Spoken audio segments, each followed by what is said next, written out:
hundreds of students are there, but they are not talking. Good morning, respected president of today's gathering, respected junior trustee Mr. Abdul Ahad, respected coordinator sir, and all the distinguished personalities sitting on the dais and off the dais. মহামান্য ছাত্রছাত্রীসকল, প্রথম এটা কথা মই তোমালোকক কওঁ, দালাই লামাৰ এটা কথা তোমালোকক কৈ দিওঁ। দালাই লামাৰ নাম শুনিছা তোমালোকে? শুনিছা নে নাই? দালাই লামাই কি প্ৰাইজ পাইছিল? শান্তিৰ নোবেল বঁটা পাইছিল। কিহৰ বঁটা পাইছিল? তেওঁ কি কৈছিল জানো নেকি? তেওঁ এষাৰ কথা কৈছিল, ছাত্ৰ ছাত্ৰীসকলৰ উদ্দেশ্য কৰি সেই কথাষাৰ মই তোমালোকক ক'ব বিচাৰিছোঁ। দালাই লামাই কৈছিল, if you are a listener then you can learn something, but if you are a speaker you cannot learn or you may not learn. ইয়াত যিসকল ছাৰে বক্তৃতা দিছিল তেওঁলোকে কিন্তু কোনো শিকা নাই। যিসকলে তোমালোকে মন দি শুনিছা সেইসকলে তোমালোকে শিকিছা। A good listener can become a good speaker.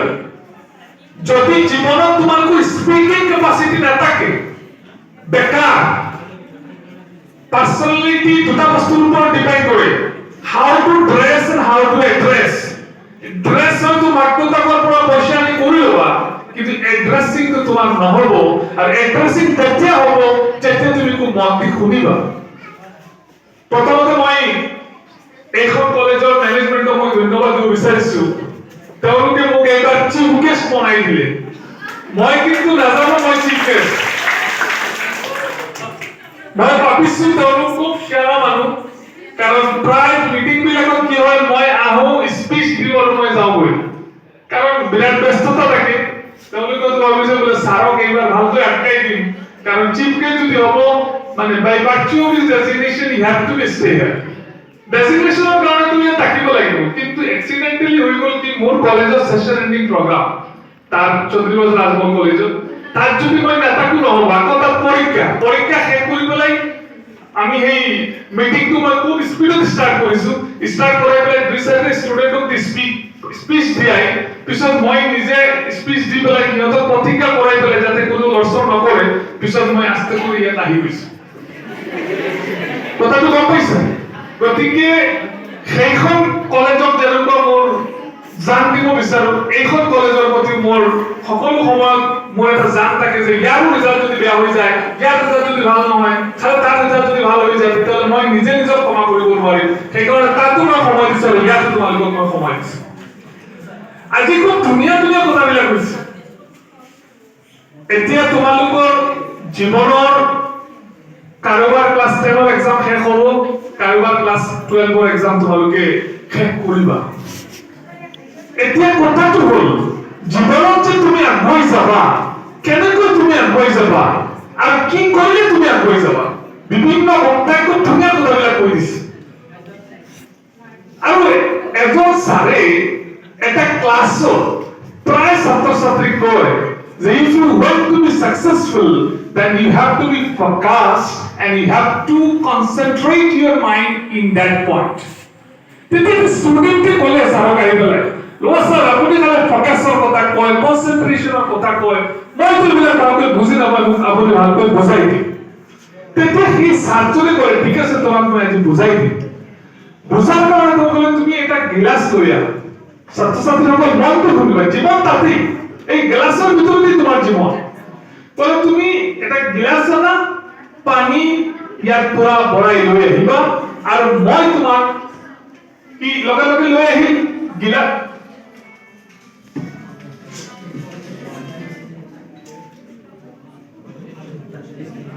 Phone আহিছে, মই ফ্লাইট মোডত ৰাখিছো, নহ'লে ফোন আহিছে। তো সেই ষ্টুডেণ্টজনে ক'লে ঠিক আছে ছাৰ, মন দি শুনা তোমালোক যে মই গিলাস আনিছো, পানী আনিছো। গিলাস আৰু পানী আনি ছাৰৰ সন্মুখত দিলে। ছাৰে ক'লে এতিয়া তুমি তোমাৰ কাম আছে। বোলে কি কাম? মন দি শুনা, জীৱন এইটোতে তোমালোকৰ হৈ যাব। গিলাসটো হাতত ল'লে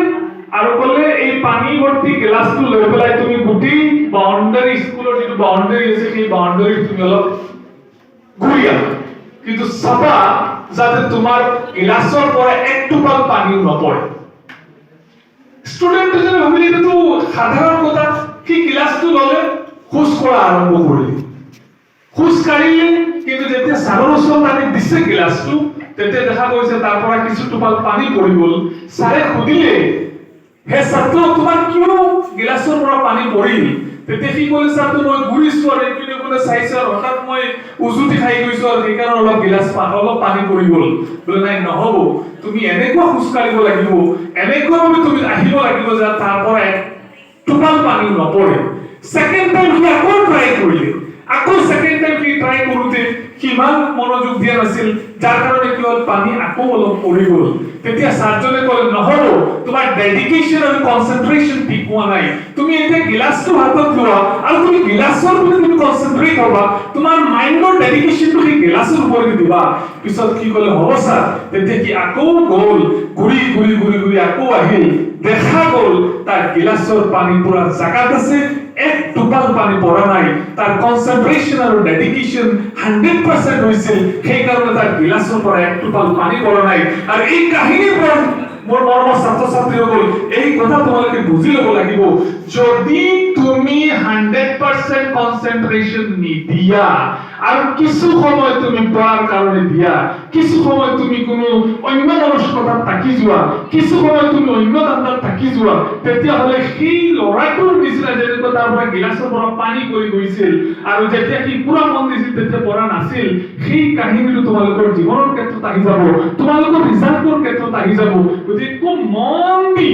তুমি কনসেন্ট্ৰেট আৰু ফোকাস হ'ব লাগিব যে মোৰ ৰিজাল্টটো মই কৰিব লাগিব তাৰ ৰিজাল্টে মোৰ পৰিচয় হ'ব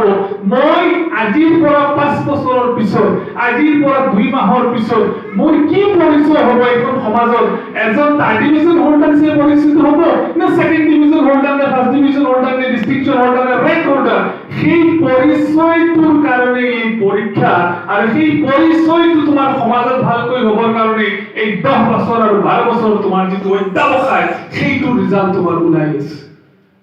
মৰমৰ ছাত্ৰ-ছাত্ৰীসকল জীৱনত তুমি যদি নিয়মত নাথাকা নিয়মত মতে তুমি যদি নাথাকা তুমি যদি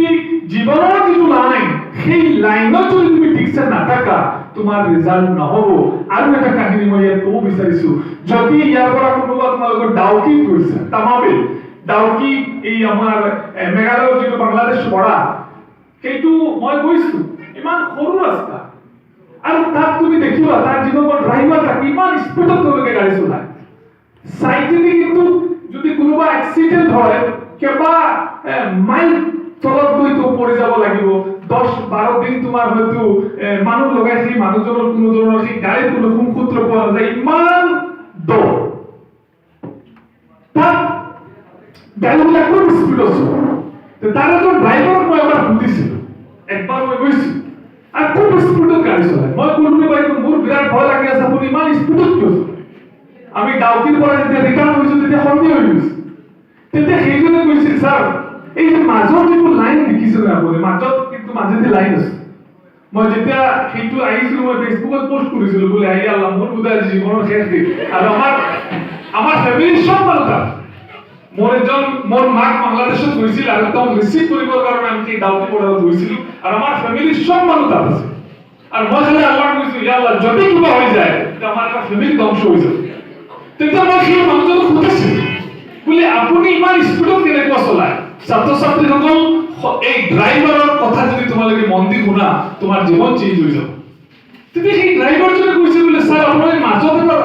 আজ দেখিছে নেকি হোৱাইট মাৰ্ক হোৱাইট এটা চিনছ বোলে হা দেখিছো বোলে হাজাৰ এটা হ'ল এই যিটো হোৱাইট মাৰ্কিং সেইটো কিন্তু ভিজিবল হয় এইটো দেখা যায় আৰু আমি স্পীডত গাড়ী চলাওঁ আমি কেতিয়াও সেই মাজৰ লাইনটো ক্ৰছ নকৰোঁ কাৰণ মাজৰ লাইন যদি ক্ৰছ কৰি দিওঁ তেতিয়াহ'লে এক্সিডেণ্ট হোৱাৰ চান্স থাকি যাব এক্সিডেণ্ট হৈ যায় আৰু মোৰ বিপৰীত দিশৰ পৰা যিজন আহিছে সেইজনো কিন্তু মাজৰ লাইনটো টাচ নকৰে যাৰ কাৰণে কি আমি খুব স্পীডত যাব পাৰোঁ তাৰমানে সেই লাইনটো বা সেই লিমিটেশ্যন বা সেই ক্ৰছ লাইনটো তেওঁলোকে মানিছে গতিকে স্পীডত যাব পাৰিছে গতিকে আমি যিসকল ষ্টুডেণ্ট আমি কেতিয়াবা আমাৰ লাইন ক্ৰছ কৰি দিওঁ আমি কেতিয়াবা পাহৰি যাওঁ যে আমি স্টুডেন্ট নেকি স্টুডেন্টৰ ক্ৰছ লাইন ক'ত আমি ষ্টাডি কৰিব লাগে আমি কনসেন্ট্ৰেটেড হ'ব লাগে আমি আমাৰ মাক দেউতাকৰ মান সন্মান বঢ়াব লাগে আমি ডাঙৰ মানুহ হ'ব লাগে ক্লাস 12 ৰ এটা পাৰ্ট এবাৰ এইটো নাই উই টু আৰ হিউমেন বিংছ এটা লাইন আছে এই বছৰ পঢ়াৰ এইটো সুযোগ হোৱা নাই আৰু এই বছৰ এক্সামত নাই এই বস্তুটো এই চ্যাপ্টাৰটো সেই চ্যাপ্টাৰত এটা কাহিনী আছে আন্নান নামৰ এটা ক্যাৰেক্টাৰ আছে আৰ বাবা নামৰ এজনী ৰাইটাৰৰ সৰু জমানাৰ এটা কাহিনী আছে আন্নান হল ইউনিভার্সিটি স্টুডেন্ট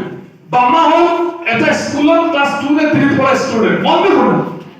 আন্নান ইউনিভার্সিটি স্টুডেন্ট বাবা এটা কোন ছোৱালী তেওঁলোক কম জাতৰ হয় লকাষ্টৰ হয় আৰু তেওঁলোকৰ সেই সমাজৰ মানুহবিলাকে খুব বেছি দিন কৰে তেতিয়া আন্নান যিটো ল'ৰা ইউনিভাৰ্চিটিত পঢ়া ল'ৰা সি ঘৰত আহিছে ঘৰত অহাৰ পিছত আপাৰ কাষ্টৰ যিসকল মানুহ সেইসকল মানুহে আন্নানক দেখা নাই আন্নানক সুধিছে আন্নান তোমাৰ ঘৰ ক'ত আন্নানে ঘৰৰ কথা কোৱা নাই প্ৰথমে সুধিছে আন্নান তোমাৰ নাম কি খালে আন্নান বুলি কৈছে কোনো টাইটেল কোৱা নাই তেতিয়া সেই আপাৰ কাষ্টৰ মানুহজনে ধৰিব পৰা নাই ই ল'ৱাৰ কাষ্টৰ নে আপাৰ কাষ্টৰ মানুহ তেতিয়া সেই আন্নানক এইটো কৈ পেলাই সি আহি গ'ল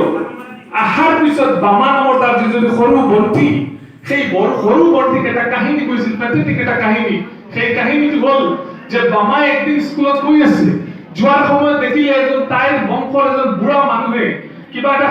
মানে খোৱা বস্তু লৈ পেলাই উচ্চ বংশৰ এজন মানুহৰ হাতত নি পেলাই দিছে আৰু বৰ্ডাউন হৈ পেলাই দিছে আৰু সেই চিনাৰীটো একো বেয়া লাগিছিল আৰু আন্নানক কথাটো কৈছিল বোলে দাদা আজি মই এনেকুৱা ঘটনা দেখিলো তেতিয়া সেই আন্নানে বামাক এটা কথা কৈছিল যে বামা this upper caste people think that we are belonging to lower caste they think that if we touch their goods they will be polluted and there is only one way to safeguard us and that is education